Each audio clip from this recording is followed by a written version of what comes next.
I'm sorry. I didn't realize you guys were with me already. I'm actually going to speak this week. I am League Commissioner Kevin Babula, and this is the Week 9 preview show. I'm going to comment on last week's games. I'm going to talk about this coming week's games. I'm going to even pontificate a little bit on each and every one of you guys who is jockeying for those Covenant playoff positions.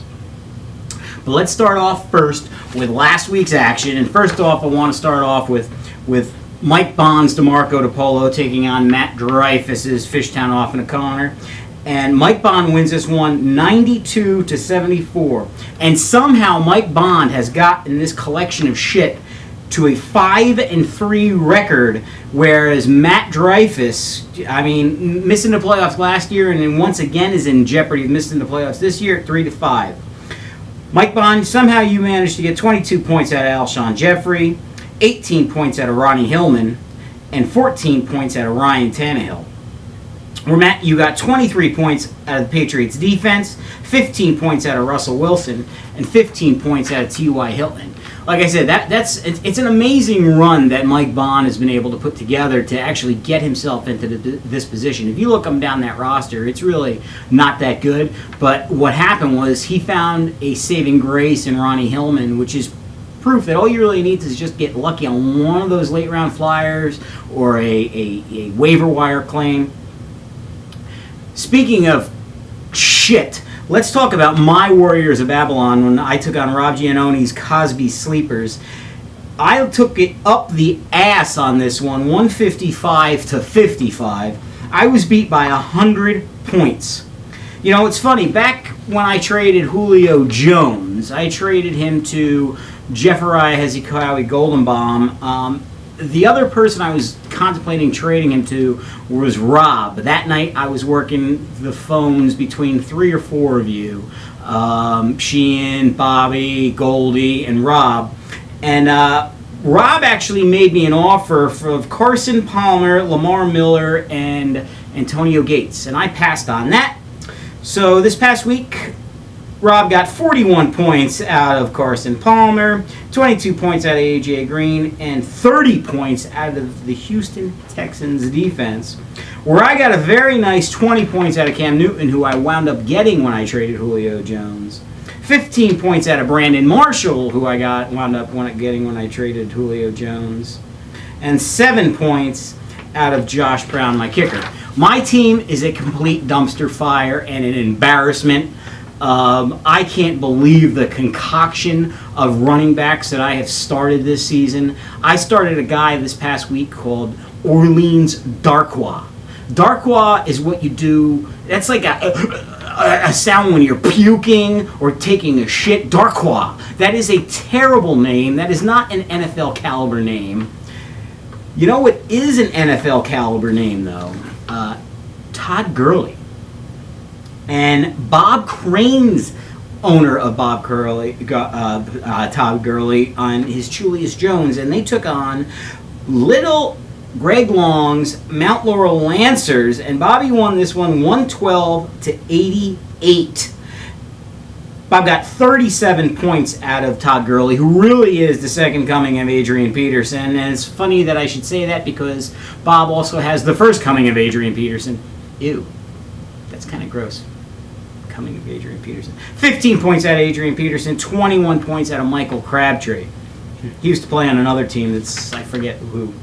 Where, Greg, you had a uncharacteristic game out of all your players this past week. You did get 25 out of Benjamin Watson, 14 out of Dan Bailey, and 12 out of Devontae Freeman. So really, Greg, and that was a coming down party for good old Devonta Freeman, who's just been a godsend to you. But that was kind of a little bit more like we expected him to be all season. Up next, we got Brian Sheehan's Brady's Ball Deflators taking on John Moore's Downingtown Grandpas, and look at that! John Moore wins the game, 97-83. Brian is now on a little bit of a he's taken the second loss of his season. He was rolling there, he was going to unleash Brady on everybody, and I guess he did, but not much else on his team. Where John, you got 28 points out of Joe Flacco, 12 points out of Stephen Gostkowski, and 11 points out of Chris Johnson. Rashish, you did get a whopping 38 points out of Tom Brady, and not much else. You got 12 out of Shane Vereen and 10 out of Antonio Brown. In the next match from last week, we have Jeff Szymanski's Paper Tiger taking on Jeffariah Hezekiah Goldenbaum's Hamilton Square Possum. Jeff Goldenbaum, you scored 146 points in this game, and you still lost by 40 points because Jeff Szymanski's team scores 189. Odell Beckham Jr. with 48 points. 33 points out of Michael Floyd and 26 points out of Rob Gronkowski. Awesome job, Szymanski. That was a big-time win for you. That improves your record to 4-4 and puts you in the heart of a playoff situation where Jeffariah Hezekiah Goldenbaum gets back on the losing ways after beating me last week. Jeff did get 36 out of Phillip Rivers, 25 points out of Julio Jones, and 20 points out of Justin Tucker. And in the last match from last week, we had really what I'm finding to be one of the more annoying nuisances of the fantasy season this season, and that is Aaron Stampa and his fantasy proclivity. What do you think of that? That one, that was a good one, right? Taking on Deputy Commissioner Chris Long's Asgardian Thunder Gods, and Chris scored less points than I did this past week. That is impossible. Aaron wins this one 147-53. Aaron improves to 6-2, where Chris, you drop to a 3-5. How did Aaron get there, that you ask? Well, let's explain that to you right now. Eli Manning with 50 points, 21 points out of Devarius Thomas, and 20 points out of Brandon Cooks. Where Chris, you got 16 points out of Andrew Luck. Talk about fantasy bust. 13 points out of Greg Olson, and 6 points out of Justin Forsett. So that's it, guys. That's last week. There are some things I wanted to expand on right now. In the league, we have 3 6-2 teams, 1 5-3 team, and 2 4-4 teams. Those are our playoff contending teams at this moment. There are some real shit shows in this league, including myself and Jeffariah Hezekiah Goldenbaum. Chris Long, I'm shocked that you're at a 3-5 record. John Moore, what can I say, man? You should just be called the Walking Dead. No matter this season, your squad, you seem to draft 2-3 players that get hurt per season for the season. It's amazing what the Romo and Dez Bryant injuries have done to you. Every time I turn out Steve Smith Sr., it just seems that you have a proclivity for did I use that word already today? Or am I just really rolling with an unbelievable grammar today? You have a knack for drafting players that are going to get hurt. Here's what I'm hoping for the rest of the season, because Jeff Szymanski this week came into my office and he's whining about our waiver wire process. Never whined about it in the past, when his team was doing well, but now he's upset because the waiver wire process in our league doesn't really fit what he needs currently. He lost Arian Foster and was very upset that he couldn't get Alfred Blue for whatever reason he wanted him. I'm not sure. I guess he's a running back. But he was complaining about how Jeff Goldenbaum has the bottom waivers, and that's what happens when you're Jeff Goldenbaum. You have the bottom of the waivers, and he was able to get West, and now he's going to be able to get whoever he wants. So yada yada yada, boom boom boom. So I'm putting a poll up. What Jeff Szymanski is suggesting that we should vote on, and I'm gonna put it up there to everybody.